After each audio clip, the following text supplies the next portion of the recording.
Jaya Radha Madhava Punya Bihari Jaya Radha Madhava. And now chapter 15, Lord Krishna's description of mystic yoga perfections.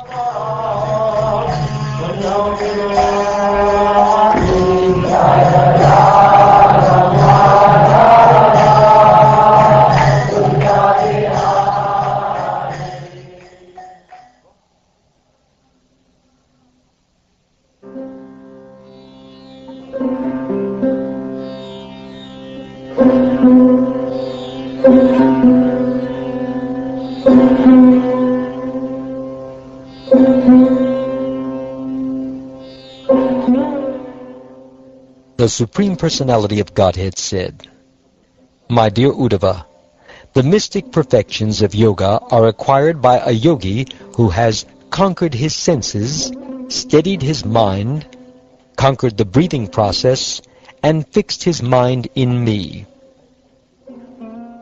My dear Lord Achyuta, by what process can mystic perfection be achieved, and what is the nature of such perfection?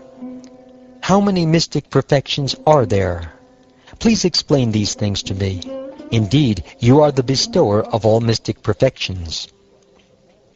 O Uddhava, the masters of the yoga system have declared that there are 18 types of mystic perfection and meditation, of which 8 are primary, having their shelter in me, and 10 are secondary, appearing from the material mode of goodness. Among the 8 primary mystic perfections, those 3 by which one adjusts one's own body are Anima, becoming smaller than the smallest, Mahima, becoming greater than the greatest, and Laghima, becoming lighter than the lightest.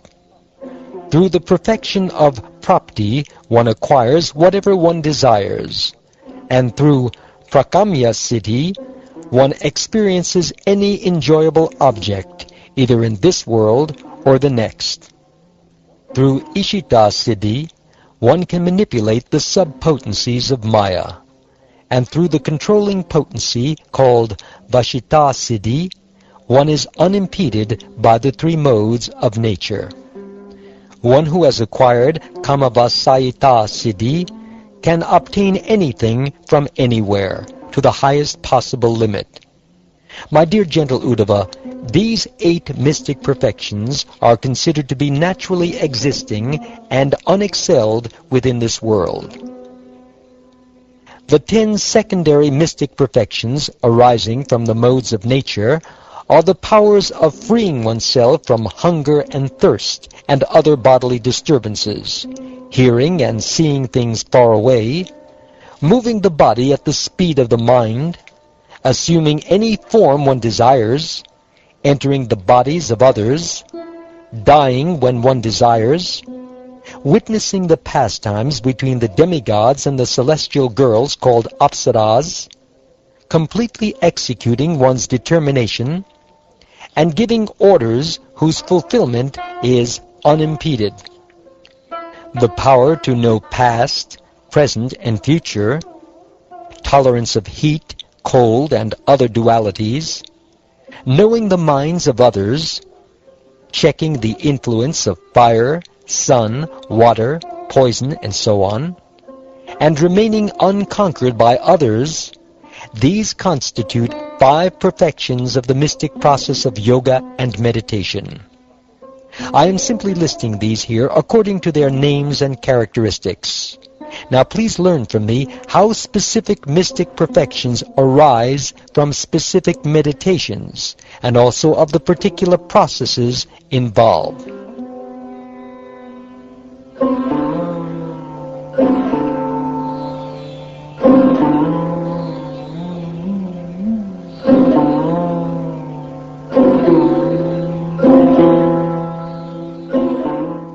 One who worships me in my atomic form, pervading all subtle elements, fixing his mind on that alone, obtains the mystic perfection called Anima. one who absorbs his mind in the particular form of the Mahatattva, and thus meditates upon me as the supreme soul of the total material existence, achieves the mystic perfection called Mahima. By further absorbing the mind in the situation of each individual element, such as the sky, air, fire, and so on, one progressively acquires the greatness of each material element. I exist within everything, and I am therefore the essence of the atomic constituents of material elements. By fixing his mind to me in this form, the yogi may achieve the perfection called Laghima, by which he realizes the subtle atomic substance of time. Fixing his mind completely in me within the element of false ego, generated from the mode of goodness, the yogi obtains the power of mystic acquisition, by which he becomes the proprietor of the senses of all living entities. He obtains such perfection because his mind is absorbed in me. One who concentrates all mental activities in me as the supersoul of that phase of the Mahatattva which manifests the chain of fruitive activities, obtains from me, whose appearance is beyond material perception, the most excellent mystic perfection called Prakamya.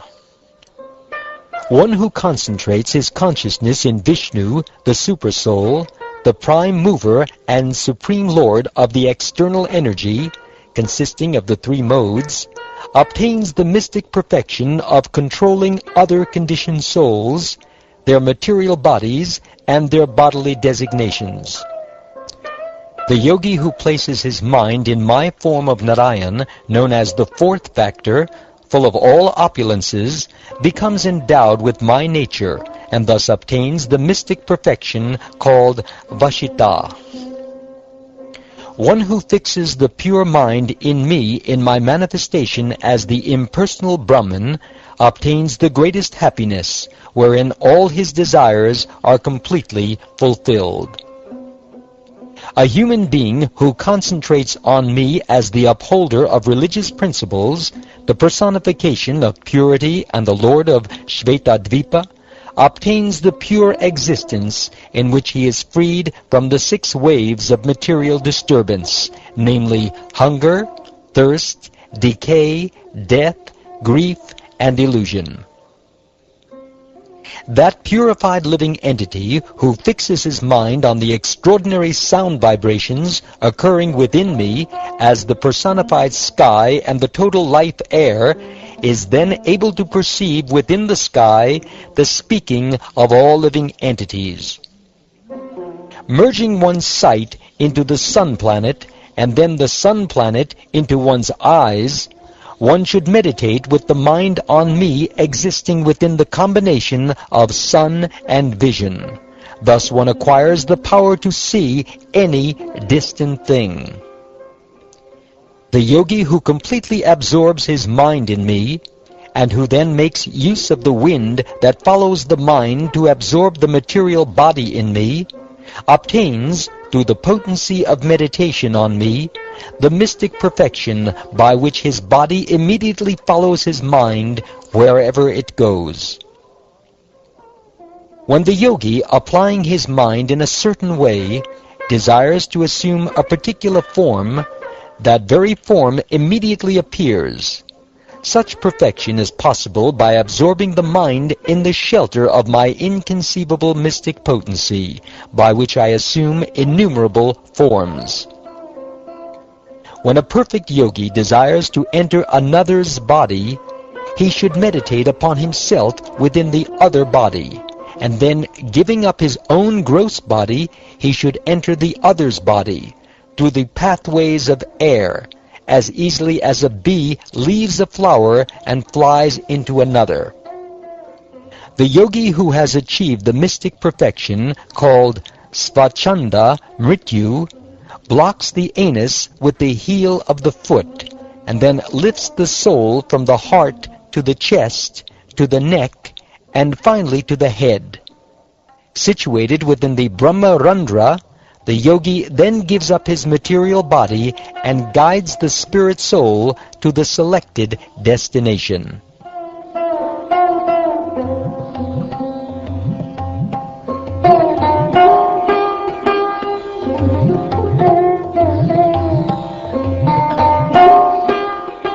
The yogi who desires to enjoy in the pleasure gardens of the demigods should meditate on the purified mode of goodness, which is situated within me. And then the heavenly women, generated from the mode of goodness, will approach him in airplanes. A yogi who has faith in me, absorbing his mind in me, and knowing that my purpose is always fulfilled, will always achieve his purpose by the very means he has determined to follow. A person who perfectly meditates on me acquires my nature of being the supreme ruler and controller. His order, like mine, can never be frustrated by any means. A yogi who has purified his existence by devotion to me, and who thus expertly knows the process of meditation, obtains knowledge of past, present, and future. He can therefore see the birth and death of himself and others. Just as the bodies of aquatics cannot be injured by water, similarly, the body of a yogi whose consciousness is pacified by devotion to me and who is fully developed in yoga science cannot be injured by fire, sun, water, poison, and so forth. My devotee becomes unconquerable by meditating on my opulent incarnations, which are decorated with Srivatsa and various weapons, and are endowed with imperial paraphernalia such as flags, ornamental umbrellas, and fans.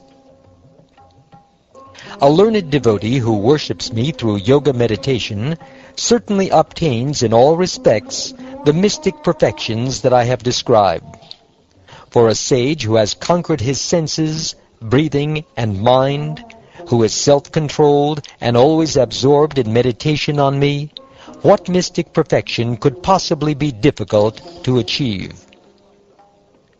Learned experts in devotional service state that the mystic perfections of yoga that I have mentioned are actually impediments and are a waste of time for one who is practicing the supreme yoga by which one achieves all perfection in life directly from me. Whatever mystic perfections can be achieved by good birth, herbs, austerities, and mantras can all be achieved by devotional service to me. Indeed, one cannot achieve the actual perfection of yoga by any other means.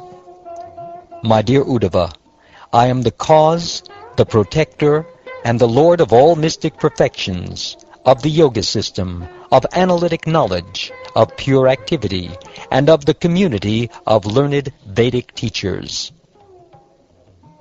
Just as the same material elements exist within and outside of all material bodies, similarly, I cannot be covered by anything else. I exist within everything as the Supersoul, and outside of everything in my all-pervading feature.